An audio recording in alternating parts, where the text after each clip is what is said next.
your host RP. The co-host King Special guest, Mackie. special guest Christopher Wilkins. Outstanding, outstanding. How's everybody doing this evening? Wonderful, Love wonderful. and life. Yes, sir. Yes, sir. That's right. We are down one host tonight. He's a little bit busy this evening, but we still gonna push on and get the word out there and have this beautiful podcast tonight for everyone. Yes, sir. We enjoy being here. Everybody's had a good week so far. It's been Oh great. yes. It's been great. Me and Chris just talking about our daughters. Before we got on the podcast, just their mental willpower, physical willpower. That connection with that father. That father figure it's beyond important. Absolutely, absolutely. One hundred I percent. agree with that 100%. 100%. Before we get started here this evening, a little bit of words of positivity and inspiration. And this is titled Integrity is not to be confused with reputation. So, the circumstances the circumstances amid which you live determine your reputation. The truth you believe determines your character. Reputation is what you are supposed to be. Character is what you are. Right. Reputation is the photograph. Character is the face. Right. Reputation comes over one from without. Character grows up from within. Reputation is what you have when you come to a new community. Character is what you have when you go away. Your reputation is made in a moment.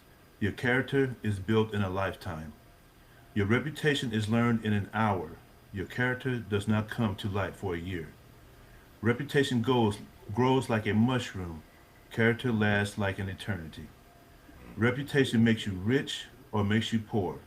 Character makes you happy or makes you miserable. Reputation is what men say about you on your tombstone. Character is what the angels say about you before the throne of God. I I thought that like was that. very powerful right I there. like that, bro. I like that. I like that. Good. I like that. Text that to me. Yes, yes, I will. Absolutely. Right on. Absolutely. Right on. All right, tonight's podcast on Tuesdays is open mic night. And what we do on this podcast, we pick five random topics. Each person will spend a few minutes on it, give their suggestion or speak on it, so to speak, and then we'll spend few minutes discussing it, and then we'll go through each five, and then at the end we'll have an open discussion on brief discussion on what we've covered here this evening. So, is everybody ready for the first question? Sir. Yes, sir. Now I know I said that with five random questions, I'm gonna pick them from the board, but this one I couldn't write. It was too big to fit on the paper, so I'm just gonna say this one right off the bat. Okay. Um, Okay, first question. Emotional isolation inside the marriage. A man can be living with his wife, raising children, sharing a bed, yet feel completely alone. Question. If you feel emotionally isolated with your partner, how do you express it? And if not, what do you do to prevent it? And so, Chris, you started off. man. I think the most important thing is, for one, you have to have a foundation in marriage. Um, and when you guys get married, it's really important to be, as the Bible says, do not be unequally yoked. Um, and I think that's a very important thing when you guys decide to get married. If you're not on that level um, together and be able to grow spiritually together and not apart, you have to have that foundation um, when you guys get first get married. And then through marriage, I mean, the base you have to have communication. And as a man, your job is to be steadfast and provide and protect for your home. That doesn't mean you dominate the wife. It doesn't mean you are the number one and you're in control. But your job is to protect and to provide for your family. It doesn't mean your wife can't make money and also provide. But in my opinion, that's your duty as a man. When that is fulfilled, that provides the wife the safety and security she needs to be in her femininity and be able to provide what she needs to the home, same as you do, on equal terms. And the biggest thing with that is to provide communication, but the wife is so important that she needs to be your emotional anchor point, and your wife doesn't provide the ability for you to open up to her without her judging you as a man, then the man's going to shut down, communication doesn't happen, and then you guys slowly grow apart in marriage. So the biggest takeaway in that is that you need to communicate with your wife, and you need to be the man and provide for her so she has that ability to provide that to you. It's a very good point. I like it. I like it. Man, so do I feel emotionally isolated in my relationship? No. And one key point that Chris made was communication. I do my best to keep my wife involved in everything that I do. I don't want her to ever feel left out. So when I communicate with her, bro, we have so much we have to talk about in a particular part of the day. It just never gets to that point. Do you know what I mean? And we learn to make great out of everything we deal with. You know what I mean? So it's always those laughing moments, where we can sit back and look at a situation and just laugh about it. And so I think that prevents that isolation when you have open communication like that. You know what I mean? And so, because, there's always something to talk and speak about, and then you can make that format of what you guys are communicating about, fun and exciting for you guys. So, but yeah, I think communication is key when it comes to that. I do. To actually answer the question, I don't think I did. If I personally feel emotionally isolated, there was a point when I did, and that wasn't because of my wife. That was my fault, because I actually didn't communicate with her, and Right. when I finally learned that I needed to, to speak with her about certain things to be able to open up to her, then I no longer felt that way, and. Right. When she provided that support back to me, that gave me the ability to grow as a man. So, like personally, in my life story, when I started my business 4 years ago, as a man and as a husband and a father, I wouldn't be able to start that business if my wife wasn't my wife. She was the reason I was able to do that, but she gave me the emotional support that gave me the courage and the bravery to make that risk for our family. Yes, sir. Very good. I agree with both of you gentlemen with the communication aspect of this. It is very important. As a man, we can tend to be stone, and what I mean by that, not wanting to share our feelings, and because it's not a representation of a strong man, and that is just not true. I've had to learn that in order for part of that relationship to be successful, is that I have to be open in that regard. And, it wasn't always easy. I kept all those feelings locked up inside. I didn't want to share because I was scared, don't want to get hurt. And sometimes there is that feeling where you may feel silly or not like a man because you are being vulnerable in that way. However, my beautiful wife is absolutely she's the cool breeze to my flame. There's no doubt about it. And so, That's what's up. being able to come to her and talk to her, when I do have that fire and it is hot, and she'll say something, and it's just what I needed to hear. Right. It's just what I needed to hear. And so, if you are in a relationship, you have to be able to do that in order for it to have success. Otherwise, there will be turmoil and unnecessarily without being able to express yourself between one another. Right. Yeah. I feel y'all on that. And Robert went deeper when he mentioned the emotions. You can communicate, but if you don't really get in depth with that communication, Yes. you're still leaving stuff on the table. So I really agree with you on that. I do, and I'm with you on that. Like you know, My wife's like, your lover, your homie, your best friend, my psychiatrist. You know what I'm saying? I mean, everything I need, bro. But I feel you on that. I feel you on that. Well, it seems to me, you have 100%. to be vulnerable in that way in order to be honest with yourself and You do. to be honest with your wife and your relationship. To so where you can take that breath and know Right. that you got everything out and there's nothing left inside. Right. So you can have that peace of Right. mind, so to speak. Right. Yep. Yep. All right. Question number two. What is it going to be? Let's see. Let's see. Hey, just want to say too, all the questions that we all submitted were absolutely phenomenal. They were, Yes. look, I thought they were Yes. very insightful and very thoughtful. Yeah. Very, very good stuff. Very good stuff. Yeah. Yes, Yeah. loved it Yeah. all. Okay, here we go. Question number two. Brotherhood, accountability. What does real accountability look like uh, between men?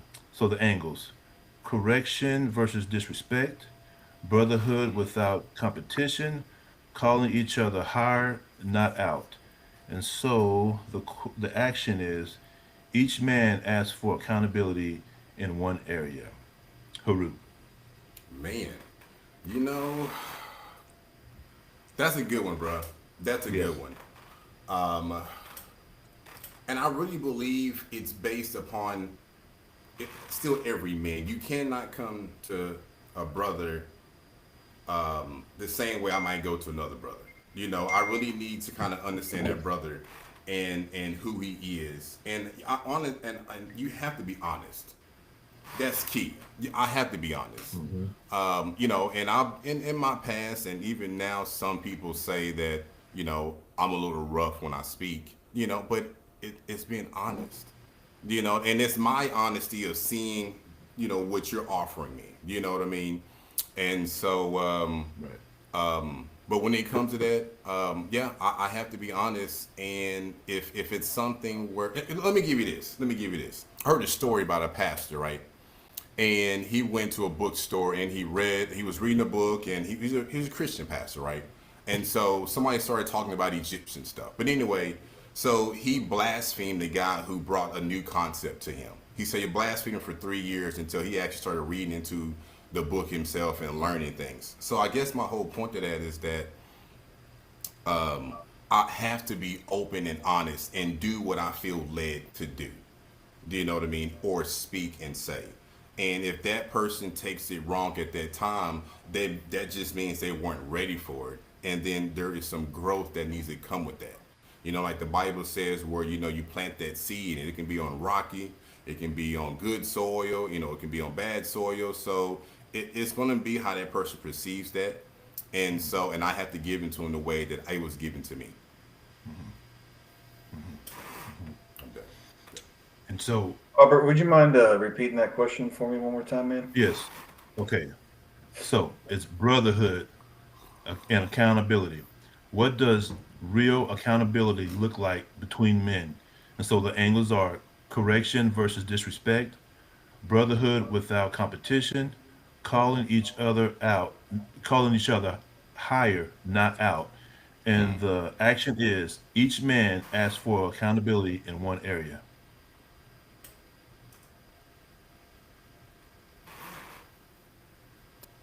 Do you want me to go ahead and go? Sure, sure, go ahead. Um, so, when it comes to brotherhood and accountability to another person, I take that very seriously.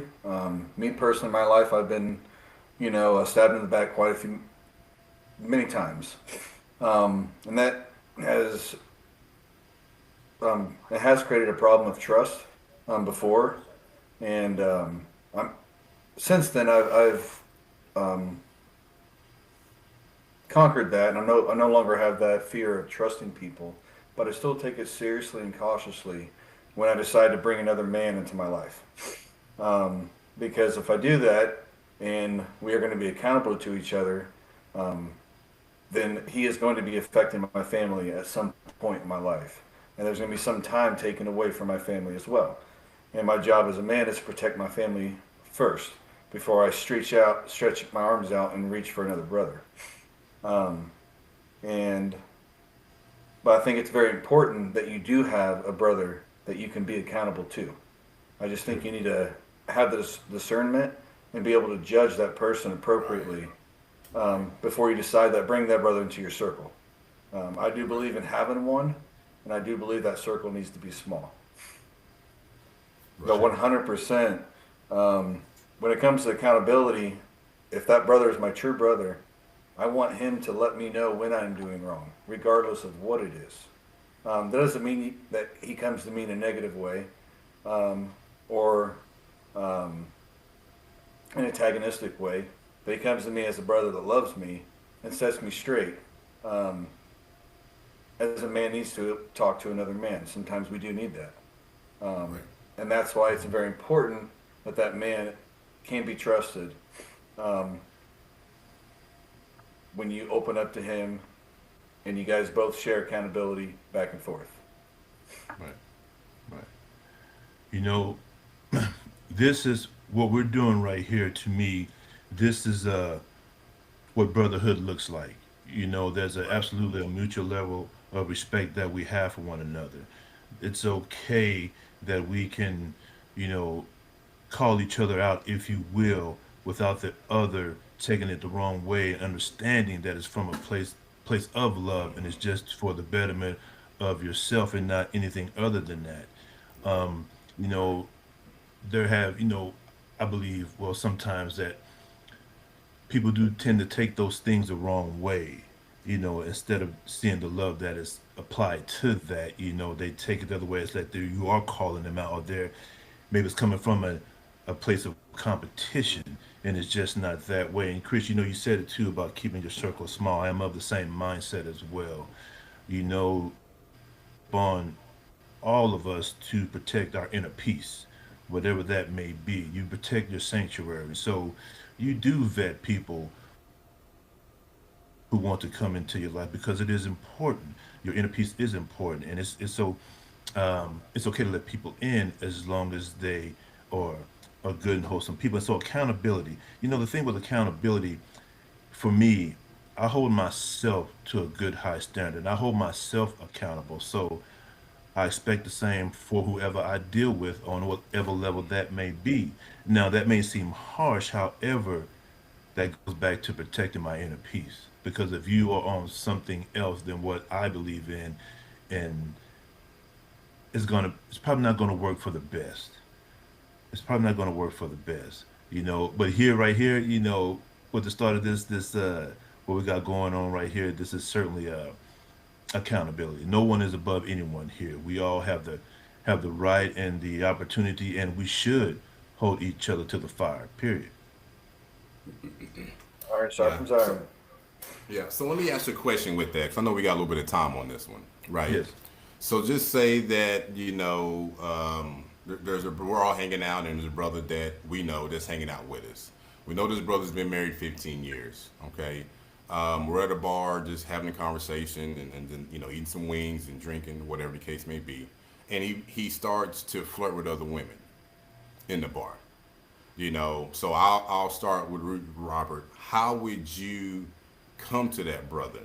You know, um, how would you bring that forth? And then I know you would have a problem with it. So what would you do in that position?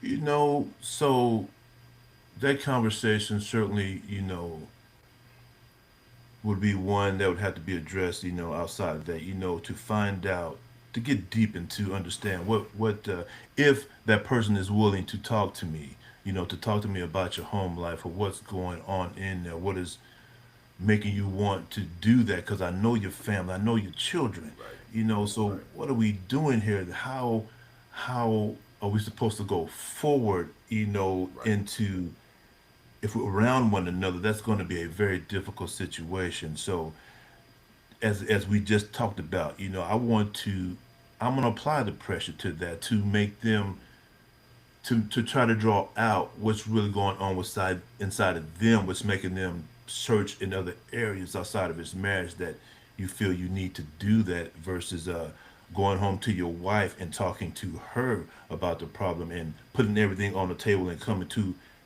a resolution or a conclusion or finding out what's going on instead of seeking Right. outside sources for that. Right. Right. Right. Okay, Chris, what's your thought? If I was in that situation, that was my brother, and I saw him doing that. Honestly, I'm just gonna my honest response. I would walk up to him and probably put my hand on his back, um, pull him down and say, "I love you, brother." And I said, I need a word with you. Can you step to the side?" And we go to the side, and I would ask him what's going on, and I'd ask him straight up. I'm like, "Why are you flirting with these girls? You have a wife that loves you. Right. Why are you doing this?" So this is disrespectful to me, because I'm your brother and I'm with you here in this environment, and Right. you're disrespecting yourself as well, and your wife and your family. So, Right. and I would ask him why he's doing that.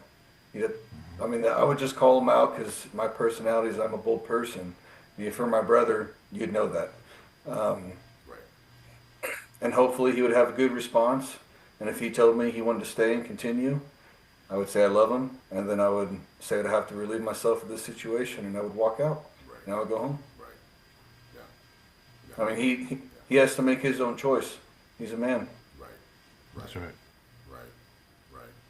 Yes, sir. Yes, sir. I'll answer that too. I would hope that I've built enough with that person that they would know not to do that in front of me. If they're drinking and they start to lose control a little bit, I'm like Chris. I'm going to step in between. I'm gonna pull them to the side, and I'm just going to be raw with them. Because I want to have an honest relationship with you and with your family. And your wife as well. And I don't want to have to. And I've been in a situation like that where I had, you know, homeboys will lie and say, "Hey, I'm over Mackie's house," or "I'm doing this and doing that," and it's awkward because you go meet their family, you don't even have a conversation because you don't know what to say right or what to say wrong, you know. And so I'm like, yeah, I'm gonna pull them to the side. I'm gonna speak direct to them, and I'm like Chris and Robert. If I had to, I'll walk away because I don't want to be part of that. I just don't want to be part of that. True.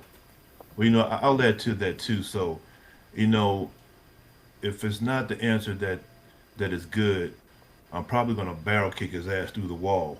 Then I'm gonna pick him up and say, "Let's try this one more time." And then if it don't work, then I'm gonna leave.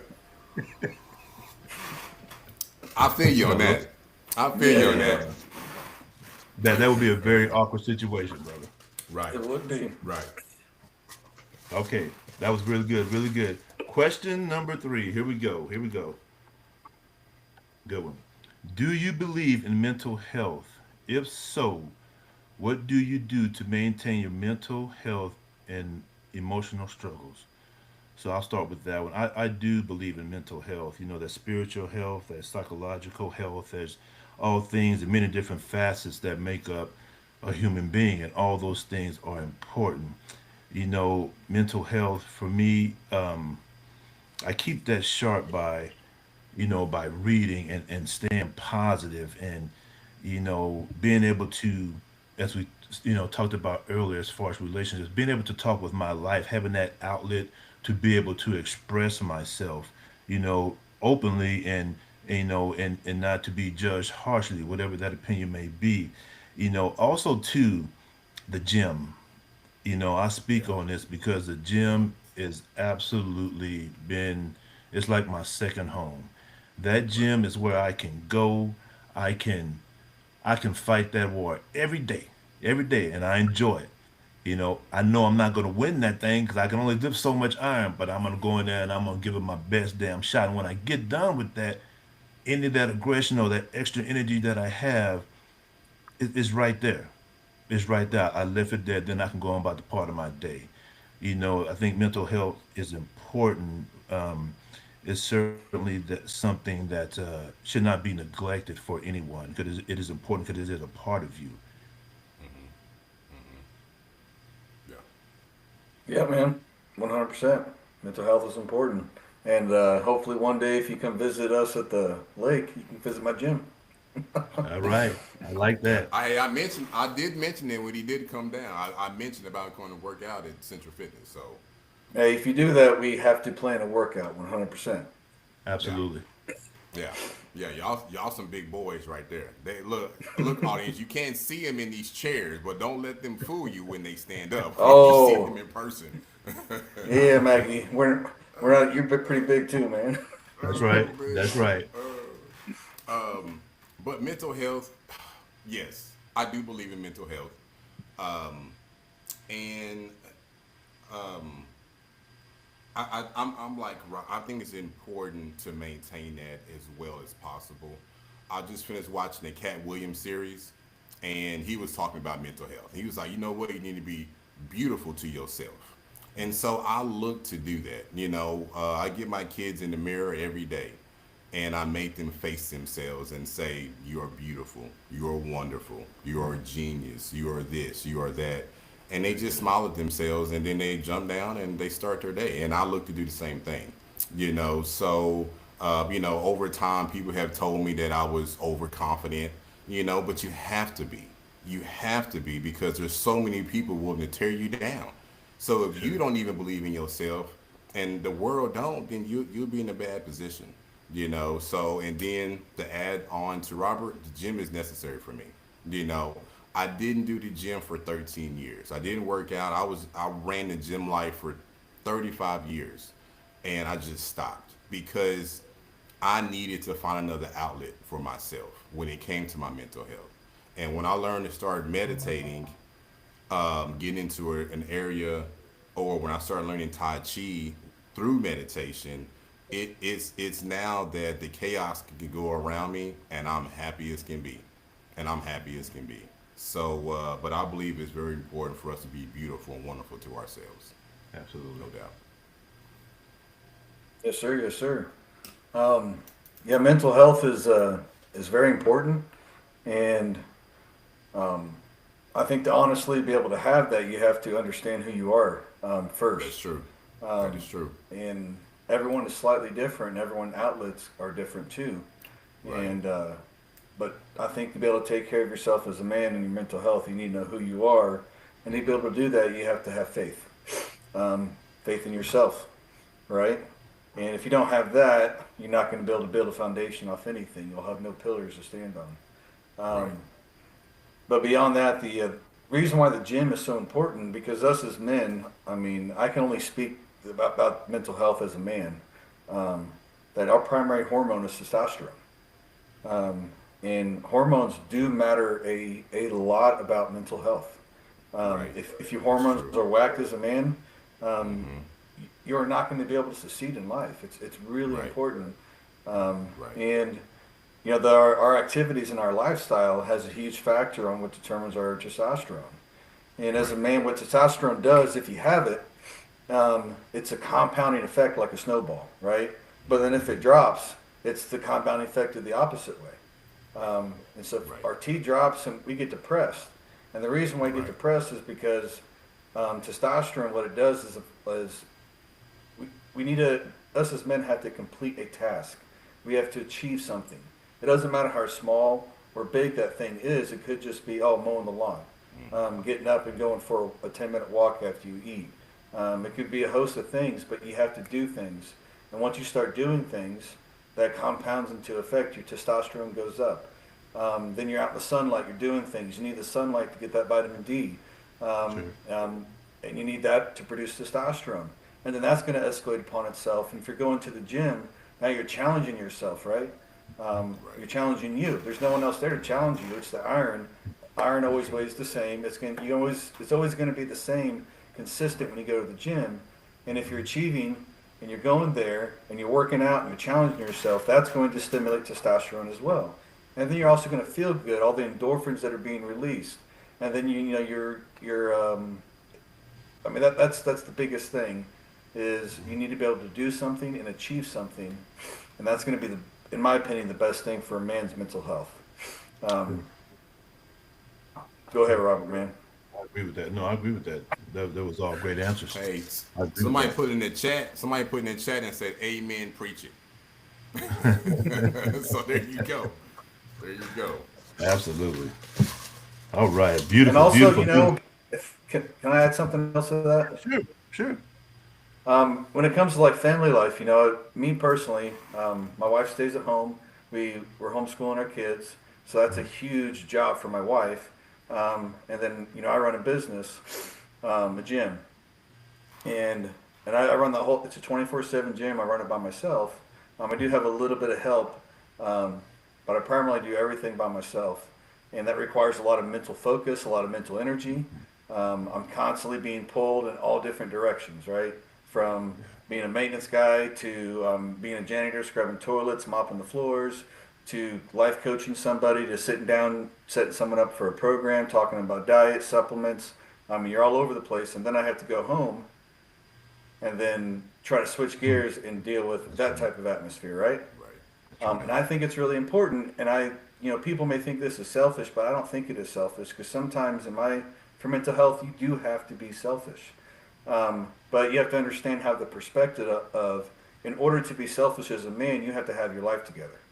Sure. So plan your day accordingly. Understand what you have to do so you can plan that time. And for me, when I get home from the gym, I need at least 45 minutes to an hour to decompress my brain, what I'm doing from this to there, and then I can go out and have time with my family. That's super important because, I can not do that and be in a hurry, rushing home. My brain never transitions. And then my daughter's talking to me, my mind is over here, right? So I'm actually not giving her time. So if I have 2 hours to spend with her and my focus is somewhere else, that's actually not time spent with her. Or I can take 30, 45 minutes to an hour to myself, and then the time I have with her, I'm focused. I'm not worrying. I'm on my phone. My brain's not talking about not thinking about business, and that time's going to be much more valuable in quality. Right. That's right. Yeah. Right. That's I feel right. you on that. I feel you on That's a that. great point. That's a very great point. All right. Question number 4. Here we go. Let me pull some out this thing. Here we go. All right. Okay. Here we go. Boyhood versus manhood. What requirement, responsibility, or moment truly separates a boy from a man? Is it age, experience, sacrifice, or something else? Haru. Man, sex. No, I'm just kidding. I mean, the first time you get there, hey, hey, you got a whole new walk, you got a whole new pep in your step and everything. This is true. And, This is true. and even to talk about that, even when I first did, my dad already knew. He said, "Boy, what'd you do?" Right. So, but Right. you know, boyhood to manhood. For me, I would say that I've always been a pretty mature person, and I'm not trying to toot my own horn, and saying I was a man at 3 or 4 years old because that's not factual, But at the same time, is that I was big in protecting my mom, looking out for my brother, working. I mean, just and let me say what brought that is my father. My father gave me these tools, and I watched his discipline, and so I look to cater to that. I look to be just like him, and so from that boyhood to manhood was just my maturity. Do you know what I mean? How I start to see things in this world, and then to become less selfish of myself. I know Chris mentioned about, and I'm with him on that. For its mental health, you do need to have a selfish time period where you can gather yourself to be able to offer yourself better to your family and your friends. But when it came down to me, again, it was just maturity and realizing that. And I give you an example. I had a child at 18 years old, and so I dropped out of college. I came back home. I got a CDL. My dad was a truck driver. My dad bought me my first car, and I started working, and I started to take care of my family. But at first, was it difficult? And I was still in that boyhood state, I would say, because I would go buy Jordans before I could pay my rent. But then you get that eviction notice on your door. You realize this is life, and now I need to enter into that manhood. And so, particularly my experiences, my kids brought me into, helped me become a better man and brought me into that manhood. I was still that boy somewhat, throughout my life until my kids came into my life, and it actually grew me up. So again, I believe it was maturity that did that. Yeah, yeah. You know, to add to that, Chris that spoke on that everybody's different, and this is true. So, from boyhood to manhood, it seems it depends on what type of adversity that you had in your life.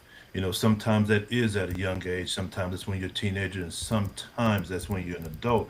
Because through adversity, you find out if you allow yourself what you're really made of. And so, from my personal experience, so my dad, my real dad wasn't there when we were growing up, so just me, mom, and my sister. And so, man, I just felt like, seeing my mom work hard every single day. I can remember the first chance I got a newspaper route. I was probably like 7 or 8 years old. 9, 10 years old. I'm sitting in the back of this man's car, rolling the newspapers, getting ready. He's tossing them out the window, Yeah. and all I could think about, was getting that money and giving it to my mom, to Right. help her out, to pay the bills. And as I progressed further on, she did get remarried, and so every job that I got, I tried to take some of that responsibility off of her. So when I got to be a teenager, from that point I kept working, so I would buy my own school clothes and things like that. So for me, when I reflect back on that, it was at an early age I understood, from watching my mom go through all those trials and tribulations of raising those kids, raising us, me and my sister, and then you know, I went to the Marine Corps, so you sprinkle a little bit of that trash on the situation, and it's hey, you go up real quick because they tear you down and see what is inside of you, and then from there, it's just been a whole different mindset outside of that. So I think, you know, depending on your life experiences and how you interpret those and how you let those influence your life, um, it's really subjected to that. I guess there's no certain age or time frame. It's what you go Right. through and how you Right. let those things affect you to determine whether you are Right. ready to be a man or whether you still want to be a child, and or if you're ready to accept the responsibility Right. of being an adult and ready to go, because the responsibility and accountability is a big part of that. Yes, sir. Yeah, you're right on that, man. And responsibility, for me, is the key word there. And um, I'm sorry, I lost my train of thought there for a second. Well, go ahead, brother. Can you We got repeat? You time. good? Can you You actually good? repeat that question? Sure. Boyhood versus manhood. What requirement, responsibility, or moment truly separates a boy from a man? Is it age, experience, sacrifice, or something else? To piggyback off what you said, talking about how it's different for everyone depends on their experience as a child. And Right. for me personally, my dad kind of bailed on us at around 9 years old, and my mom had to take care of us. And she had three. We had There was three of us, and she was working for $5 an hour at a glue factory, taking care of us when he left. And since then, I was the middle child, but I was the oldest male, and I immediately took it upon myself that I thought I needed to protect my mom. That's what we do, you know. And I still had my struggles growing up without a dad, and we did have a stepdad, but he wasn't really a father figure. We won't get into that, but as I grew up, um, the people I had to look up to were mostly blue collar men at my church, and that's what I did. So as soon as I was able to work, that's what I was doing because I thought that's what a man has to do. A man has to work. Right. So 10 years old, my first job was church started building onto we were building a new church, adding on, and it was a 60-foot brick wall. And my job was to mix the concrete, and I climbed up the scaffolding and poured that mud on the bricklayer's pad. Got paid $1 an hour for about 40, 50 hours a week. And I thought I was a man. I was right there working with all those guys, and that's what I look up to. And so that's what I did. I worked, and I continued to work and work and work. When I was around 17, um, just to get, I don't know, you might think this is funny, but I read this book. I think it was a popular video game, but I didn't grow up with TV. We didn't have TV in the house. We were Pentecostals. And I got a hold of this book called Halo. don't know if you guys ever heard that video game, Halo, from Xbox. Right. And anyways, it was the video game Halo. Well, in my world, that was a novel to me. I didn't know it was really a video game. And I saw the novel and I read it. Right. And the story, I mean, Master Chief was my hero when I was a kid. That was my father figure as a kid for quite a few years, man. Off a child's book called Halo. And but you know, the purpose I'm getting at is Master Chief in that book. His primary goal, since he was a kid, he trained at 6 years old to be a soldier, and he served humanity. And I'm 37 years old now. Throughout my life, I constantly chase. I got to be the strong guy. I got to be the tough guy. I got to be the big guy. Alpha, look at me, pounding my chest. Always being on defense mode. You know, and what I've really realized is a man is, from boyhood to manhood, is a very simple thing. It's when you are responsible for someone else. Because the only way you can be responsible for someone else is if you have your act together. Right. And if you're responsible for someone else, that means you're serving that other person. So the true transition and evolution from boyhood to manhood is when you learn to be a servant. I would agree with that. Yes, sir. Okay. Yes. Question number 5, last one. That was really good. Okay. Do you have a fear of aging and losing relevance? If so, explain. Or if not, explain. I'll start with that one. So, I do not have a fear of aging.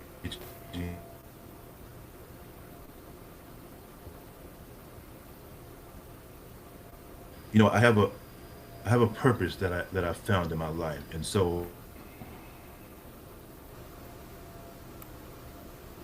life. However, you know, I'm motivated. I have the fire within me burns. There is no. I'm not worried about being relevant. I have a path that I have, and I shoot for them stars every single day. Right. You know, aging. Hey, that comes with the territory. That comes with the territory. I know there are things out there that you can do, that people do with plastic surgery and the different type of injections and hormones and that things. But however, it is inevitable. You know, I accept those things and I move on. That's why I keep myself in the gym. I try to eat healthy, try to keep my mindset positive, and try to keep love in that heart to enhance that life force so I can keep pushing. You know, I don't, I've never thought about it in those terms. You know, as far as I'm concerned, I am a healthy 25-year-old male. I have that energy, that drive, and that's what keeps me going. Right on. Yeah. You go ahead, Chris. Okay. Well, I'm not really afraid of aging at all. I mean, when I was younger, I'm still a young man. I'm only 37. I'm younger than both of you guys. But when I was younger... Hey, I know. Hey, why you got to do that? But, I mean, obviously when I was younger than I am now, that wasn't on my mind. And now I have thought about that, and I really am not afraid of age at all. And actually something I look forward to. Now, I don't want it to come now, but I do look forward to that age because I know throughout the journey as I age, it's going to provide me more experience, and I'm going to be able to provide more to the people around me as I age, and that's why I'm looking forward to that. I'm not worried about dying. To me that's just a part of life, and so I'm looking forward to aging. And I know I got Grace coming in now, but it's something I'm looking forward to. I'm not afraid of it all, but I do think it's very important that we need to change our mindset that 40 years old is old, or 50 years old is I'm so old, and 60 years old I can't do anything, you know. And then you go to a home. and it's real. I mean, I own a gym. It's not, I'm not a super health freak, but I think it's super important to maintain strength, to exercise and to work out, and take care of yourself, so you can age and you can be around and be able to be able to help people. Because what's the point of having all that experience, wisdom, and knowledge you have acquired over the years, and you're stuck in a chair with a hunched over back because you never took care of yourself? Right. That's right. Right. Yeah. Yeah. Yeah. Yeah. And I've seen people start at 75 years old, start working out, you know, and they've recovered. I mean, anyone can do. The human body is magically built, and you just have to have the willpower to do it. Right. Right. Right. Yeah. For me, dude, man, I'm looking forward to it. I'm looking forward to this being great. I'm looking forward to grandkids. I am looking forward to it. So no, I'm not worried by any means. And Robert said it. Purpose. I feel like when you have purpose, that aging is not even relevant. Do you know what I mean? Because you're That's right. focused on that purpose. That's And right. so I feel like that's the only thing that's going to matter. As long as you have purpose, nothing else will matter. You'll And keep being That's driven right. by that purpose. it's That's right. super important because that's super important for the other question we had earlier about mental health. Sure. Sure. Listen. Yeah. So, all my parents have passed, and I watched them in their last days. As they passed away, and so that is absolutely my motivation. So when I'm tired and I do not want to go to that gym, I'm going to that gym. When I don't want to get up and go run that mile, I'm going to go run that mile. Right. Because if that will prevent having one day from what I've seen to have to experience that, I'm going to do those things. I'm going to do those Right. things every single day. And listen, more times than not, I do not want to go, but I go anyway because I understand the value in all of those things and what it can provide for me, down the Right. road. And age is just a number. It's really about, as far as I'm concerned, the condition of your body and the condition of your mind.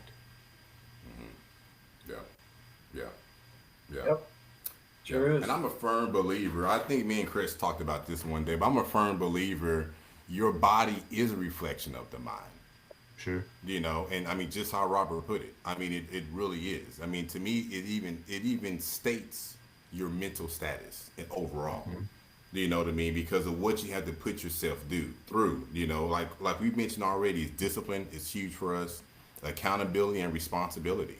You know what I mean? Those seem to be three main key factors of these conversations. And we have people kind of going in the chat and they're talking about accountability, and and I even had a conversation, or I asked a question in the chat for accountability when the person stated that kids don't have accountability these days, and so is it the parents' responsibility to teach accountability? Yes. Yeah, Absolutely. yeah, Absolutely. I My mean, the kids are our kids are a reflection of us. I right, it absolutely. it's it makes me it actually makes me really mad with our society today.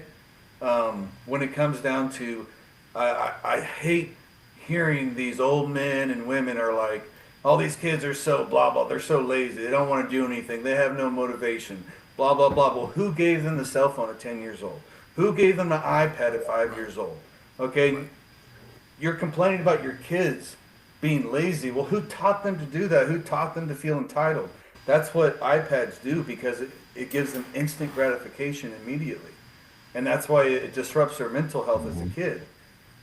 And we right, want to blame our kids. No, it's you. You're the one raising them. Get right, off your phone. Pay attention to your kid. Sure. Spend time. Get on your kid's level. Get down on your knees. Have a right, conversation with your kid. right. Teach your Yes, kid. Have yes. patience with your kid. Give your kid attention. That's right. Yeah, I'm That's that's sorry. right. huge. That's But I huge. No, no, mean, no. I agree with you. it's our society. I'm tired of it. That's right. Yeah, No, I agree with you 100%, Chris. It's you have to be involved in your children's life. Some of our children, they're at the age to where they do have the phones, but I, I'm in there with those phones. So I think my headphones went out. Can you guys still hear me? Yes. We should hear you. Okay, cool. So it's like, there is no just scrolling on the phone and, doing whatever you want. There has to be a path of what you want to do. If you don't know what you want to do, then you can't do that thing. And so, I do ask questions. I try to be involved in their lives and be down in the trenches with them because they don't have to travel this path alone. That's what we're here for, to be there to guide them through this life until they get to the age where they're out there on their own. And I think that is important. Everything that you just said. Yes. Yes. Yes. Yep. I agree, brothers. I agree. 100%. King, that was 5 questions. Hey, Them all. the discussion on all of those were beautiful. Yeah, I agree. I agree.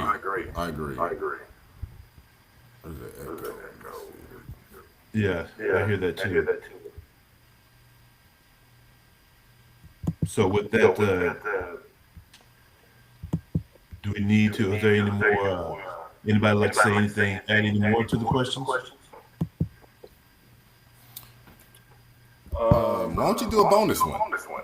Let's go. Let's do a 6th question. Let's do a 6th question. Those 6 questions. Let's see what kind of trickery I can pull out of his nose. All right, here we go. Are you the same person when you're in the spotlight as when you're alone?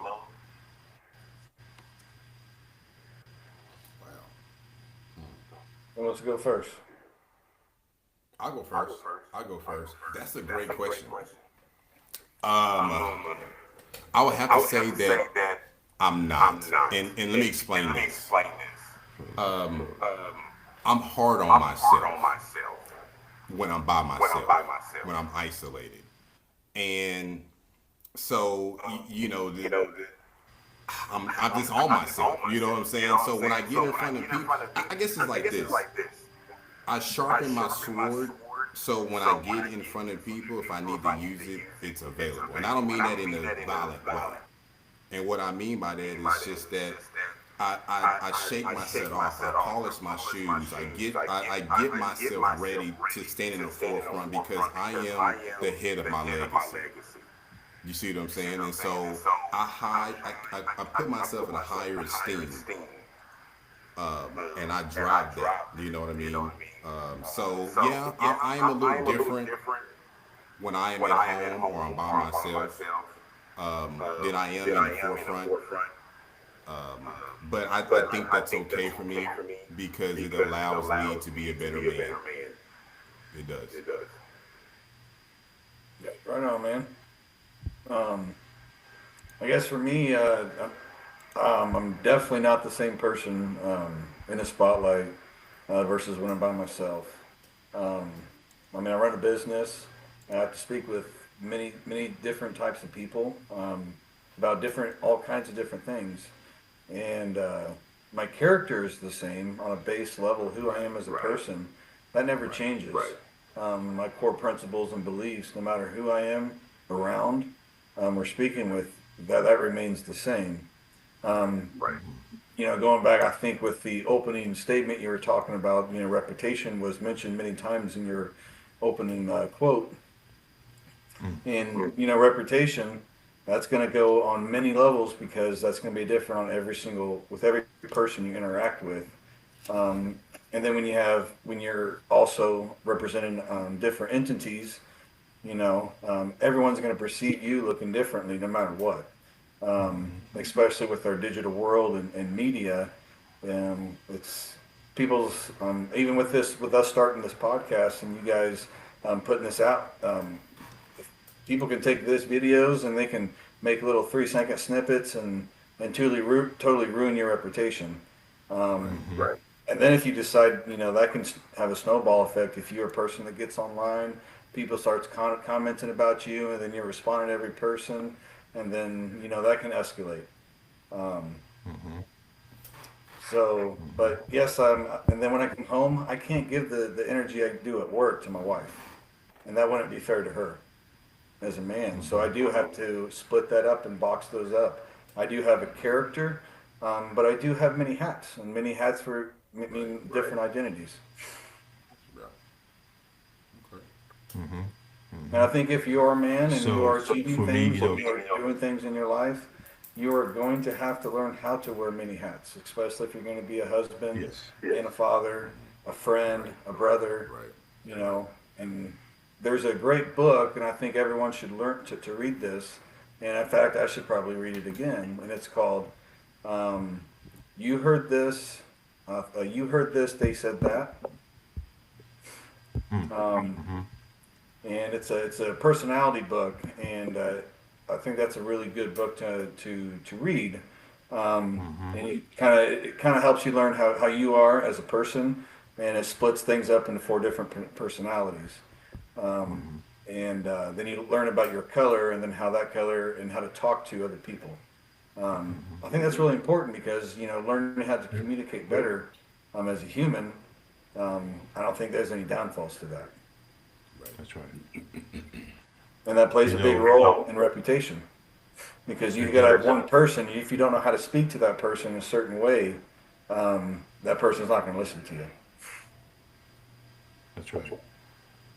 You mentioned wearing many hats, and that is something that I definitely do. I have a big family, and so I'm spread all over, and so, but I'm included in that as well. So, you know,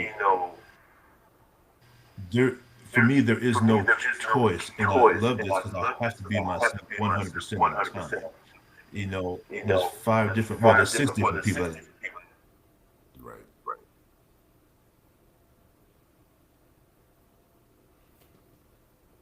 that include myself facets of my life, and that's what I'm talking to the people that I'm dealing with. There is no hiding for me, because as I mentioned before, that vulnerability that comes with that. I want my children and everybody else to see that, because I think in seeing that, that's what makes you genuine. You have nothing to hide. You put it all out there. Of course, now you take a chance on, you know, getting some hurt that comes along with that, but that is okay. I'm my skin is thick enough to where I can take those things. But I am the same as I am in the dark. I am in the light. I am the same person. Yeah. Yeah. So I want to bring to attention. We had somebody in the chat, and they stated that when I'm in public or in uniform, it's night and day. So they basically, they held to a higher standard of myself in the spotlight, but shut myself off at home. You know. So that I just wanted to read that through the chat. Yeah. What do they mean by shut themselves off at home? They. So this is the next comment they made. They said, but on the other hand, you need to remember that integrity is the only bank that you can take out, but never put it back in. So there is a fine line that you have to walk at the same time in both situations.